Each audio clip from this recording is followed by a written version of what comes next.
I have been a fan of the notion of running TRT at a pretty low dose, call it 100 milligrams a week or so, just as an observation that I found kind of to fit into this sort of dynamic. And then running, in addition to that, a non-aromatizable androgen so that estrogen ends up in your sweet spot and you have a really great time on HRT. And this is something that I have seen work before with people, but I myself have never done it. A lot of these videos are sort of about what I've seen out there in the field. And what I'd like to do is kind of break down my own personal experience with 3 straight weeks now on a low dose of testosterone, okay, with a non-aromatizable androgen specifically for anabolism on top of that, and how things have been going. And how in the end, it might just make TRT so much easier.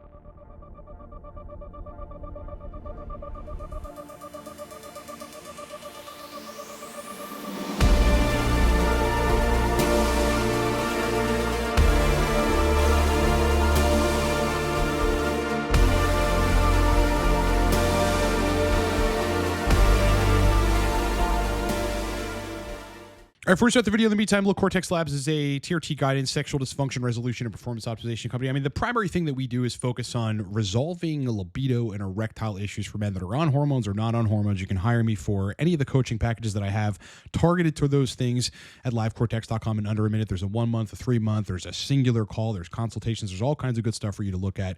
Go book me. In addition, prior to talking about hormones, my specialty was in the neuropharmacology of nootropics, and I built one of the most powerful nootropics on the market. It is cheap and is effective and is strong. You can buy it down the description of this video. Lots of courses on nootropics, dopamine, erectile issues, TRT, a host of other things. You can get all that stuff at livecortex.com. Okay, so look, you guys know my stance on this and kind of what I've seen out there in the field. The study that I'm usually referencing regarding estradiol marks a cutoff of 32 picograms per milliliter, after which, or elevated levels of estradiol after that number, which is just above the top of the reference range on Quest. Quest is like 29 picograms per milliliter of estradiol sensitive. You've got associations with clinically significant erectile dysfunction. There are studies like this one, Effects of Estradiol on Penile Erection, a cross-sectional study, where they ultimately say, like, the tip of the junk, the tip does not get affected in terms of erectile, like erection time, but the base, there's a negative correlation between base erection time and estradiol levels. Now, here's also the question to ask. Why?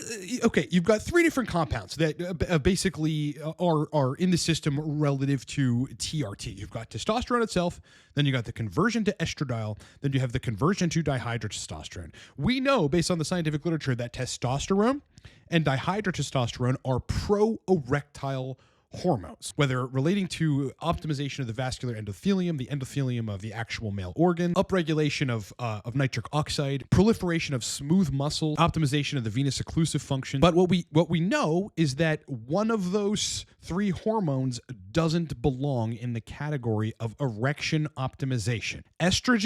Estradiol is not an erection optimization hormone. Estrogen is given to men who are trying to convert to become females, right? They're doing the male to female transition. You know what they give them? Well, they make sure their testosterone and their DHT is bottomed out, and they give them estradiol. Okay, so estrogen is not in the category of hormones that is pro-erection for men. Like, these kinds of things don't make sense. Erectile dysfunction on TRT. Hey, I'm taking androgel and the tests are good. Testosterone is normal. I don't know about estrogen. Okay, well, that's certainly the first mistake.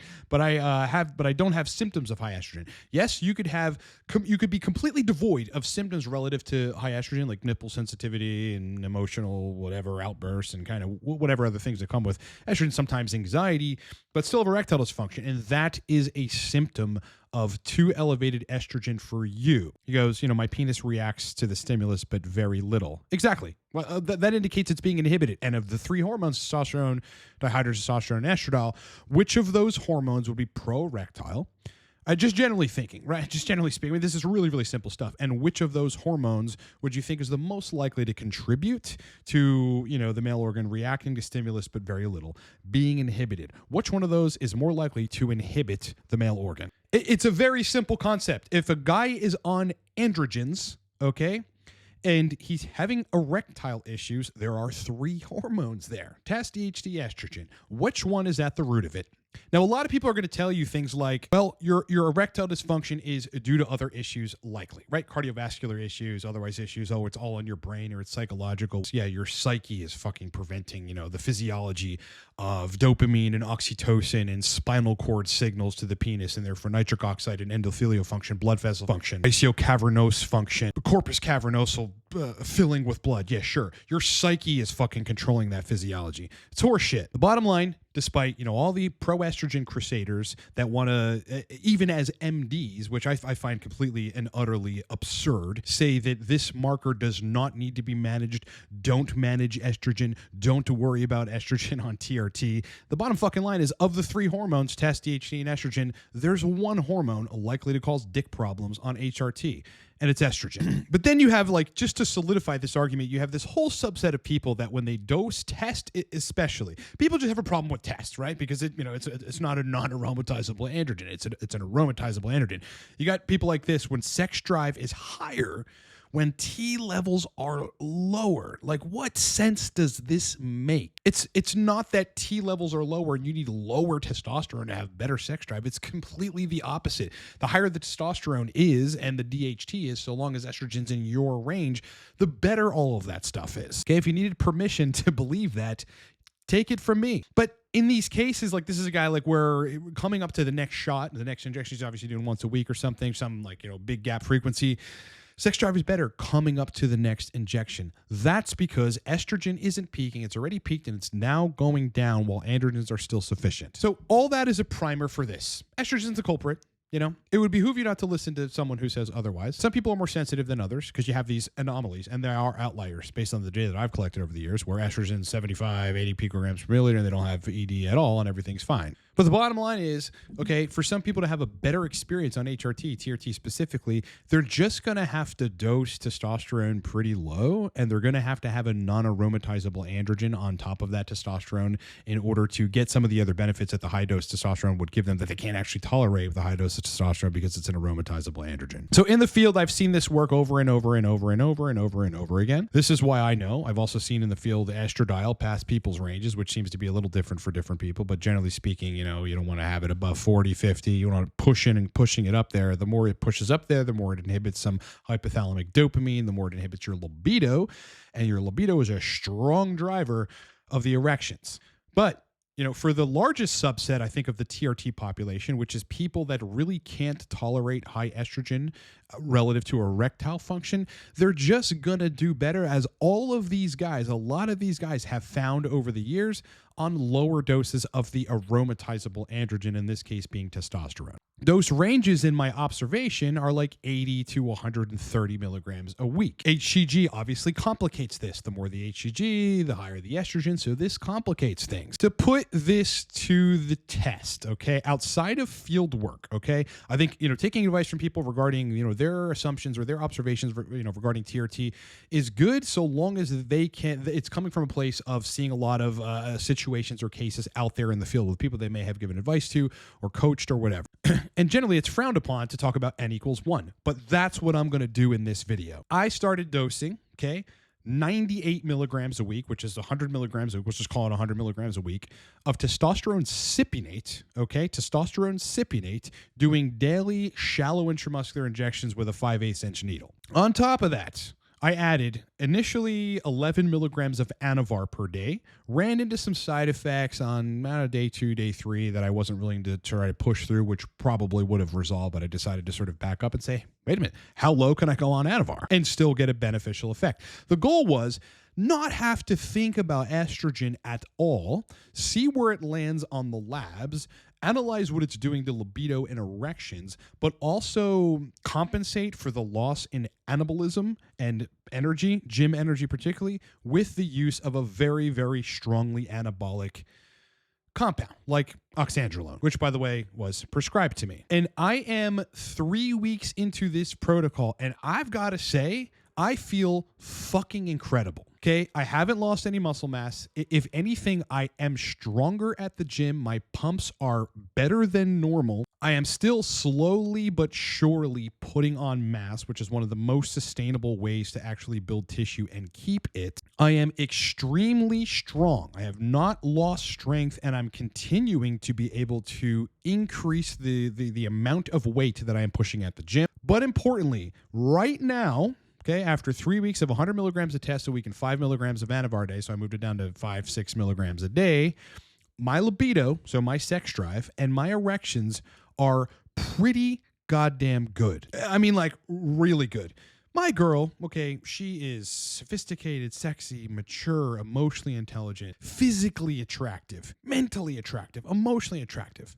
So I've been attracted to her in that regard from day one. But on this regimen, my drive for her, my sex drive for her body and for her mind and for all this good stuff is astronomically high all of the time. Historically speaking, when I've gone to lower doses of test, sub 100 milligrams, I did not feel good. I didn't have energy in the morning. You know, my gym sessions pretty much sucked. I could, maintain a relatively reasonable physique, but it wasn't anything to fucking write home about. It wasn't significant. It really wasn't good enough for me. Now, on just 100 milligrams of test and 6 milligrams, call it a day, of Anavar, I'm strong. I bounce out of bed. I feel fucking amazing. I'm strong at the gym. I do not have an energy loss whatsoever. I do not have an anabolism loss whatsoever. When I'm running, I do runs every other day out in the city in Pittsburgh. I feel strong, and I feel like I can continue running past where I previously hit a wall. But importantly, I'm going to have labs here in a bit. Estrogen is in the Goldilocks zone. And I don't have to dose selenium, because selenium is a good way to try to manage that in my experience. I don't have to dose low-dose aromatase. I don't have to take calcium D-glucarate. I don't have to run any zinc. I don't have to take any Arimidex. I don't have to take a DHT derivative. I simplified my protocol as an experiment, and it worked. I am running 125 IU of human chorionic gonadotropin every day in the morning, but I can almost guarantee you it's in my Goldilocks range, which is 25 to 35 picograms per milliliter in total. Now, look, I've been able to dial in on 350 milligrams a week, 300 milligrams a week, 280 milligrams a week, 560 milligrams a week when I was running a cycle for 4 months last summer. But I had to get estrogen in the range that it needed to be at that time, which on higher doses, it did move up a little bit, but not substantially. Again, rendering this notion that, you can have estrogen go up and it scales sort of commensurately with the level of testosterone that you have. That is not true in my experience. So I had to run DHT derivatives. I had to run DHT itself. I had to run ASIN. I had to do these things in order to get the estrogen in my Goldilocks zone, which all required a zone, a sort of a period of dialing in, which is certainly painstaking, a little fucking frustrating, and requires a lot of note-taking and diligence and thoughtful execution. Being interested in running this experiment to also have content to talk about and to talk about it with you guys, but to see where it lands in me, where I've seen it in the field, I've not actually done this myself, has been very, very enlightening, and again, validative of the notion that on, super high androgens, it's not the testosterone that is causing men to have like dick issues, erectile issues, or libido issues. Okay, there's 3 hormones there, right? Test, DHT, and estradiol. Which of those hormones is causing the problem? I mean, it's pretty simple. It's estrogen. Now, the question then becomes, I'll just end on this. What about sustainability? Anavar itself, sustainable at microdoses effectively? It is hard to say, but I could confidently say that my opinion is that it's much more sustainable at 5 to 7 milligrams a day ongoingly than 15 to 25 to 50 to 75 milligrams a day. I mean, a lot of people forget if they have true pharmaceutical grade oxandrolone, which I have, which again was prescribed to me by an actual medical doctor, running those high doses is deleterious, right? It skews the fucking lipids, raises liver enzymes, and it could cause all manner of other issues, not the least of which is stress on the cardiac muscle. So whether, at least in this case, just for people's, sort of observation and education on this, 6 milligrams of Anavar per day is actually sustainable long-term. In about a month or so, after I've run this for just about 2 months, I'm going to run an entire lipid panel, and I'm going to run an entire liver enzyme panel along with the CBC and CMP to see if anything changed negatively. And on top of that, I'm going to run apolipoprotein B. If any of that is skewed in some negative direction, obviously I'll cycle off the Anavar, get those things back in order. But then for sure, based on the way that I feel and have 0 side effects, by the way, I'm going to rerun that cycle, the very, very mini cycle. I wouldn't even really call it a cycle. It's just sort of a modified HRT plus with a non-aromatizable androgen and low-dose testosterone I'm going to run that again. Because so far for me, look, over the years using testosterone, man, like at higher levels, I've done so many experiments with 280 of prop and 560 of anephate and 420 of prop. And every one of them required a lot of manipulation of the protocol, which taught me a lot and allowed me to be a perfect fucking weapon in regards to when people seek out my advice regarding HRT. But I got to say, and I don't know if this is going to stay like this forever. Who knows? I mean, you know me. I'll go on a cycle at some point, like moving forward, and that's just fun. But for right now, it feels really, really good. I have zero side effects whatsoever, and everything is working phenomenally, specifically libido and erection. So I'll be doing an upcoming kind of stream with Ryan Root and his boys on the Hormones for Me YouTube channel, sometime in the middle of May. So that's actually going to be coming up pretty soon. And one of the topics that I'm going to discuss is the notion of low-dose testosterone plus a non-aromatizable androgen. So please look forward to that. I'll be announcing it on the channel. It'll come up on Ryan Root's channel. If you're not subbed to his channel, Hormones for Me, YouTube channel, go sub. All right, as I said at the beginning, look, Cortex Labs is a TRT guidance, sexual dysfunction resolution, and performance optimization company with emphasis, you get 20% off any product, by the way, by putting your email in there. Emphasis on sexual dysfunction resolution. That is predominantly what we do. I am not a medical doctor. I don't interpret labs and give protocols as a result of the interpretation of labs.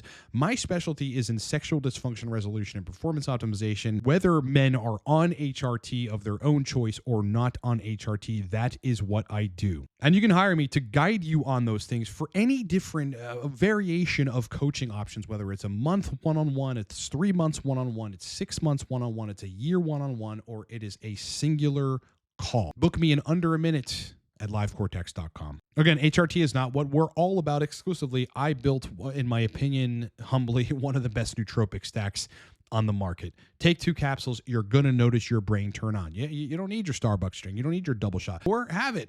Have your coffee, have your caffeine. Caffeine is amazing. But if you add something like Torque to your regimen, you will be a different person in terms of brain functionality and energy. You can get that stack down in the description of this video. I put a lot of time into it. And after 15 years of consulting CEOs on this, I built one. It is strong and you're going to love it. All right.